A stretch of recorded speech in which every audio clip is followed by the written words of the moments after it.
Prior to that, yes, Your Honor, but the real issue was conflict between grandma and her. All right, you want to raise your right hand? Do you solemnly, do you solemnly swear and affirm the testimony you give will be the truth and nothing but the truth, so help you God? Yes. All right, you can lower your hand. State your name for the record. Vanessa. All right. Court is calling 2025 CR 003530, State versus Vanessa Lynn Maravete. All right, if I can have parties approach.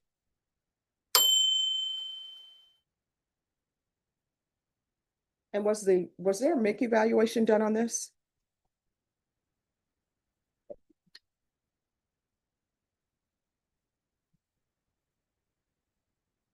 Can I have parties announced, please? Representative for the state of Texas. Denny Callahan defense. And are you Vanessa Maravete? Yes, ma'am. All right, you entered a plea to injury to the elderly. According to your plea bargain agreement, the state is silent on your application. And there's an affirmative finding of family violence, and this is run concurrent with a county court cause number. All right, are there any witnesses, defense? No, Your Honor. All right, the court will hear your argument. Your Honor, asked the court to take notice of the jail classification. Its weakness, of course, is that it's self-reported, but it corroborates to some degree what the MIC evaluation says. In the past, she's had mental illness problems, and less so now. And the number 2 point, Your Honor, is that the complainant in this case, in both cases, misdemeanor in your court, not interested in hurting this woman. She filed on prosecution, but there was a damage made by glass broken up against her eyes, so there was damage. She's remorseful for that. Her plan is to live with a 35-year-old friend of hers that she's known for a couple of years. There's no more contact between the boyfriend and the complainant, who is the boyfriend's grandmother. That's finished, that's over. And she doesn't plan to return to that. Here's where the stories start to get messy. The defense says self-reported mental health issues. Translation: the court's going to take that with a massive grain of salt. This is where credibility becomes everything. Ask the court to consider deferred adjudication with some type of supervision regarding where she's going to live. Nothing further, Your Honor. All right, so let me understand this. So the facts of this case are that the elderly person was in an argument with her grandson. Is that correct? No, Your Honor, the other way. The It says grandmother said she had been arguing with her grandson and the suspect got involved. Oh, prior to that, yes, Your Honor, but the real issue was conflict between grandma and her. All right, you want to raise your right hand? Do you solemnly swear and affirm the testimony you give will be the truth and nothing but the truth, so help you God? Yes. All right, you can lower your hand. State your name for the record. Vanessa. All right, I'm having trouble hearing you. Louder. Vanessa. All right, so what is your relationship to the victim in this case? There's no relationship anymore. But, I was with her grandson. All right, so you, and how old are you? 24. 24. And how old is the grandson? He just turned 20 in January. All right, and you were living with her? I was living there for about 5 or 6 years You were living with her? with her and the grandson. All right, but that's her house, right? Yeah. It's not the grandson's house. So you come in and you live with the grandmother and the grandson. Yeah. And then she gets into an argument with her grandson. And what was that argument about? I don't remember the exact details due to the fact that I was. I'm sorry, I can't hear you. I don't remember the exact details because I was under the influence. Under the influence of what? Xanax.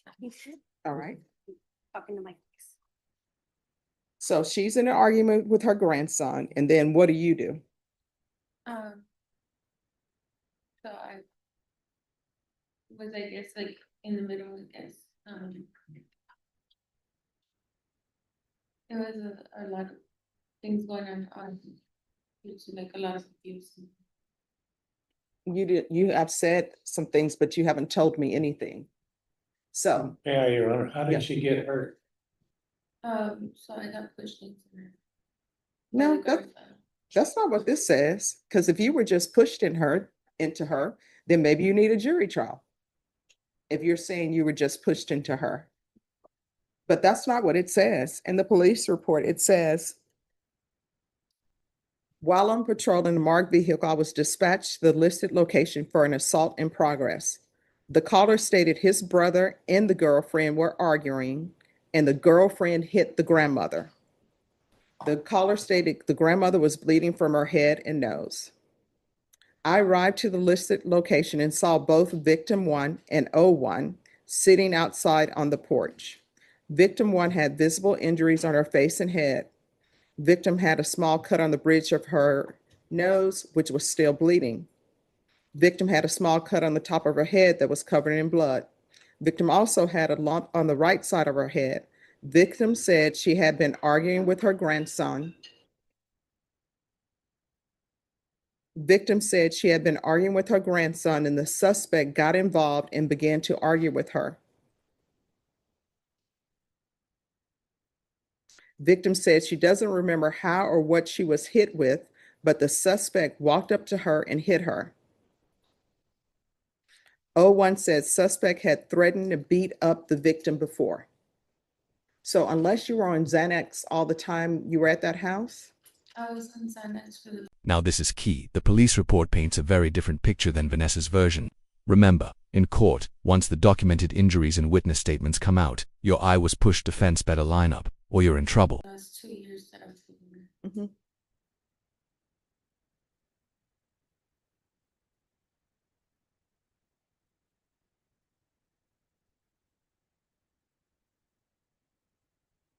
All right, is there anything else? Moment, please, Your Honor.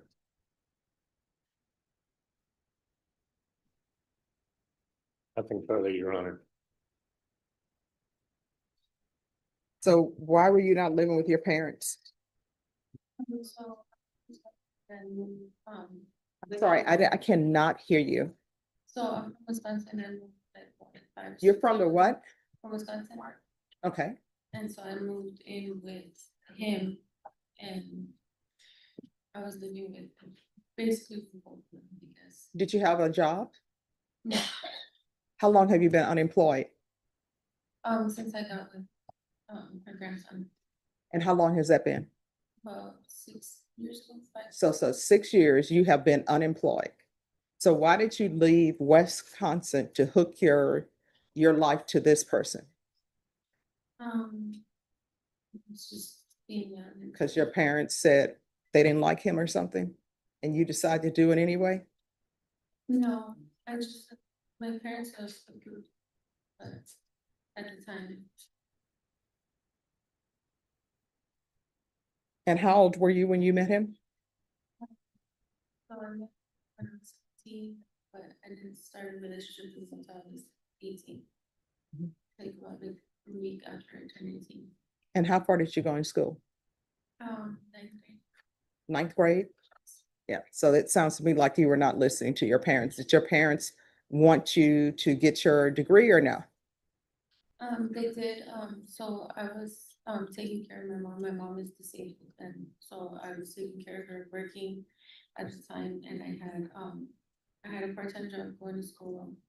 And I was taking care of my mom, which she's disabled, and my little brother who's also with autism. So I felt like I had a lot on my plate, and so I chose to work instead of go to school. And then you chose to leave them on their own because you wanted your own life. Well, my mom had got married and so she met her husband, which he still takes care of. Mhm. All right, what is her criminal history?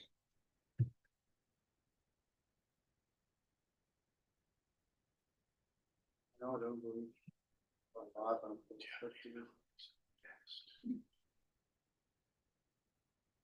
No felonies, Your Honor.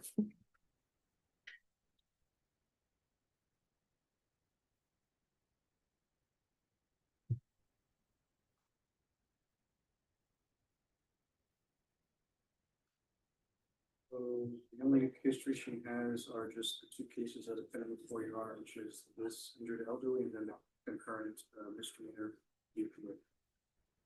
Violation of protective order? And is that with the same person? Yes, It's with the same person, yes, your honor. And when did that occur? That occurred about a month after this took place. So she had a, Your Honor, brief summary of those facts if you'd like. well, what date was the violation of protective order, the offense date? December 17, 2024. This happened November 27th. Here's a quick legal note. A protective order isn't a suggestion. In Texas, violating it is a separate criminal offense, even if the original victim says they don't mind, and hiding in a closet. Yeah. That's not the best way to prove you were accidentally there. Right. So you want to tell me about this violation of protective order?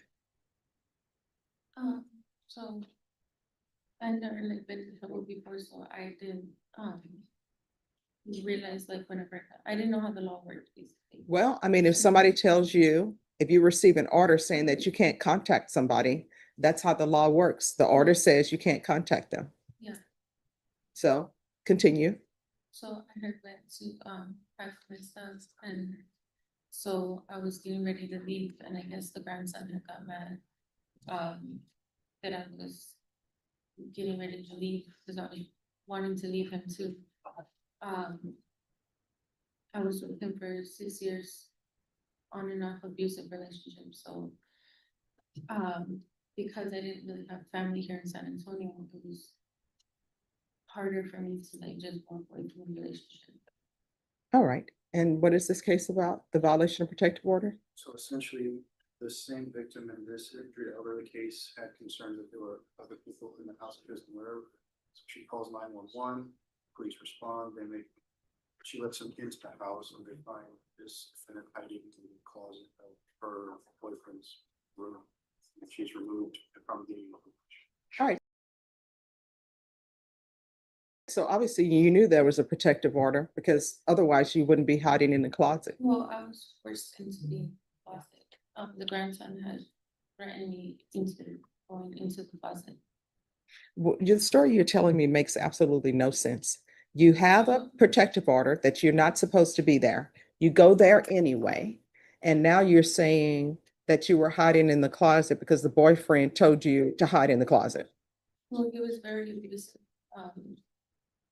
He had weapons and things like that, so I was very afraid of him. My family could testify to the abuse as well. They had called the police on him multiple times before all this occurred. And when they called the police on him before, what did you do? Did you do an affidavit of non-prosecution or say, my family is not telling the truth? So they never gave me like the option or like explain that to me how the affidavits work or anything. No, I like mean, that. it's either you said yes or no, because times have changed. When the police are called out for an abusive situation, your attorney will tell you somebody's getting arrested. Yeah, so. Now, after the he would fact, get arrested and his sister would bail him out, within like a few hours, so he would be home immediately after being arrested. So even when he had a protective order, the first time he got arrested, he was still back and he was.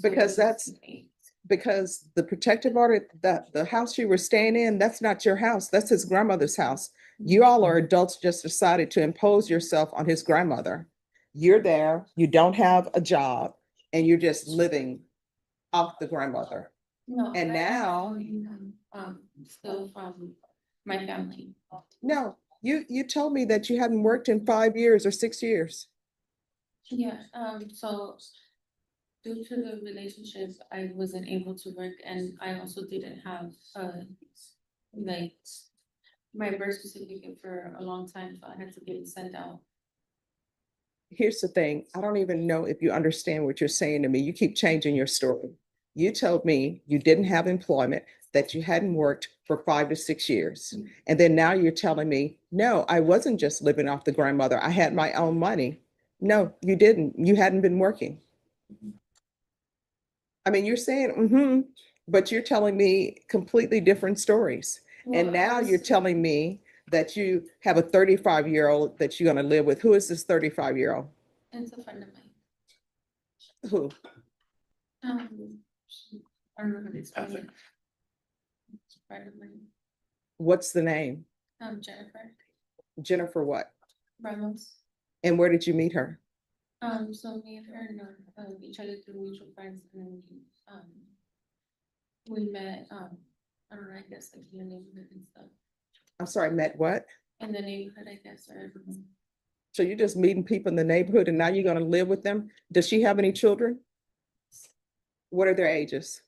23, she has a 23-year-old, a 15-year-old. And then she has one that I think is like 10 years old. All right, so if I give you probation, I'm not allowing you to live in homes that have children in them. So, and do you know who all lives in that home other than her and the children? No, it's just them. Hmm? It's just them. Are you sure? Have you been to the house? Do you know she has a boyfriend? She doesn't have a boyfriend. All right, so when have you been to the house? So I was there once.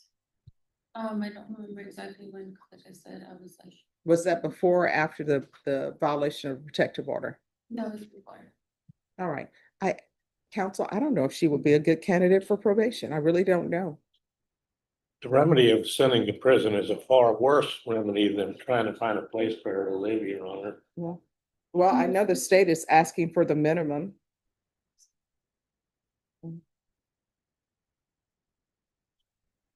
And she applied for deferred adjudication. He suggests family, going back to family in Wisconsin. What I can, This is the fork in the road moment: 2 years in prison or 8 years deferred adjudication. One is short but certain, the other is long with strings attached. And in deferred cases, one wrong move, and the prison term comes back bigger and nastier. what I can tell you is you've applied for deferred adjudication. The state, according to the plea bargain agreement, they're asking that if I find you guilty, that your punishment be sentenced to 2 years in the prison. That's the minimum. If I grant your application for deferred adjudication and you're unsuccessful, you're looking at 10 years in the prison, potentially. Do you understand? So I can grant your application for deferred adjudication, or I can sentence you to 2 years in the prison. And the conditions that you receive are the conditions that you receive from me. There's no need to argue about the conditions that I'm gonna set for you if I grant your application. So do you want the minimum 2 years in prison, or do you want to be on deferred adjudication with the court's conditions?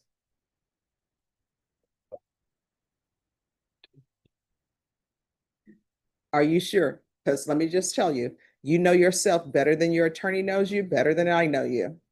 I know that you've been dishonest with me today, but your choices are, and you need to think long and hard about it. 2 years is the minimum. The range of punishment for this offense is anywhere from 2 to 10 years in prison.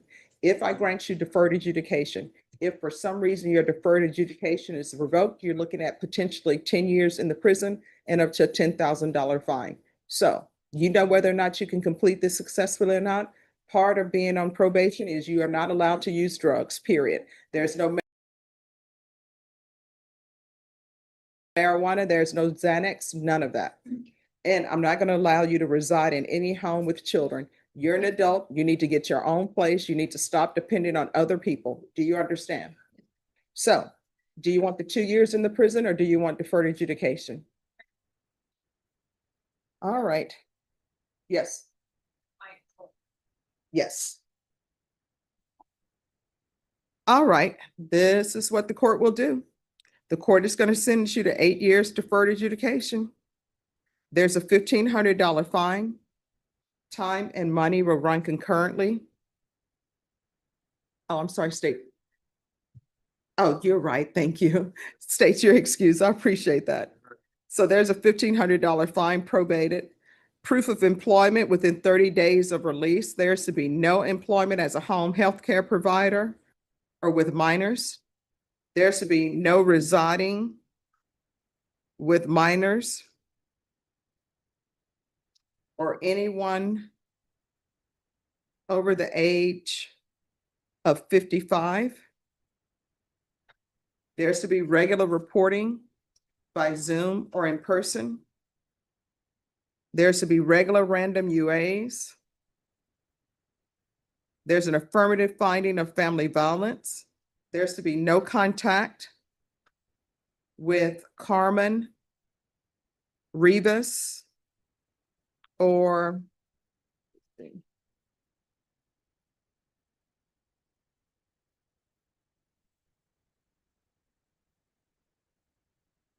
Hector Rivas.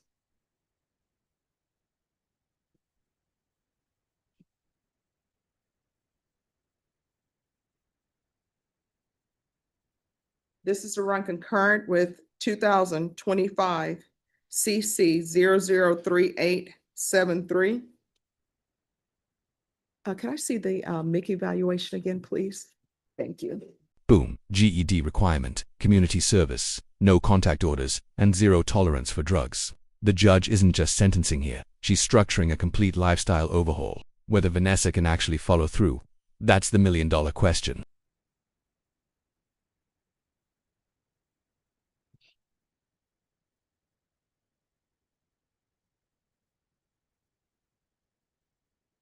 Thank you. In custody, the following: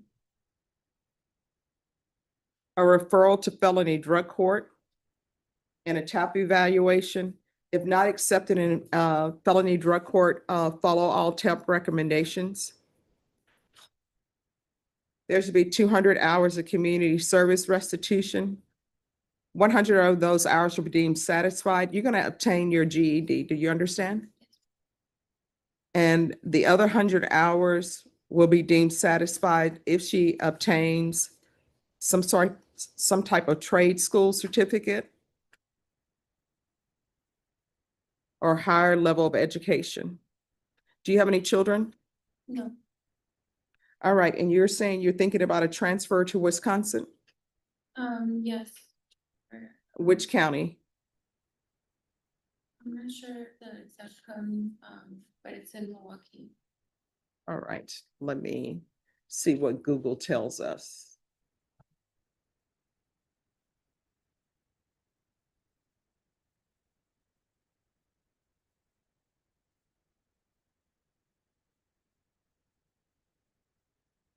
No, they're saying it's Milwaukee County. So transfer to Milwaukee County. Field visits 1 time per month until further notice, and 90 sober meetings in 90 days. Probation, is there anything else? Is there anything else you need from the court in order to be successful? All right, did you review the trial court certification of defendant's rights to appeal with your attorney? Did you understand it and did you sign it? Because this is a plea bargain agreement, because I followed your plea bargain agreement, and because you waive your right to appeal, you do not have the court's permission to appeal. Because this is an affirmative finding of family violence, you're not allowed to own or possess any weapons or ammunition. If you have a question over what a weapon or ammunition is, you'll need to speak to an attorney. Do you understand? All right, yes. Judge, can you repeat the sober support meetings?